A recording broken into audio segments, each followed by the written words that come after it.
When you took the UCLA job, I said Jim Mora is perfect for UCLA because they need a kick in the butt, and Mora will deliver it. And you're an emotional guy, but I like that. I think you work for that system. I have Brian Kelly on today. I like that he gets fired up. And I watched McElwain. When you're doing a game, Jim, and you have a very high IQ, you also have to have a high EQ and understand you're on television. UCLA is a big job. Are you aware sometimes, or do you kind of lose it for a moment that everybody's watching me on camera? Because you get emotional.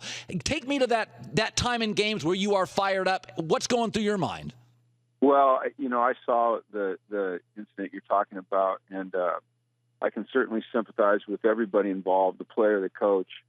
We live in a different world now. Everything is visible to everybody immediately, and so you have to be more on guard, and you have to take those things into consideration. One of the things that I go into every game with is a very positive attitude towards supporting my players. And, when I put them in pressure situations, or I get on their tail, or I chew them out, I do it at practice or meetings.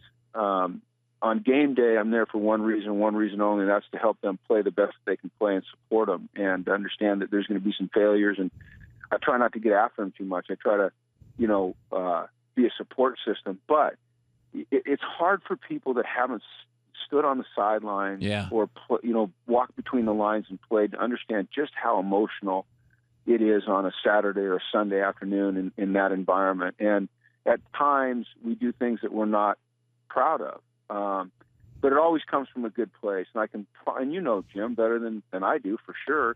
And you know what kind of man he is, and it comes from a good place. And sometimes it just manifests itself in a way that doesn't look positive. And now with cell phones that have audio, we captured all the audio there so you could hear it. But, these young men like to be coached tough. They like to be held accountable. They like to be challenged.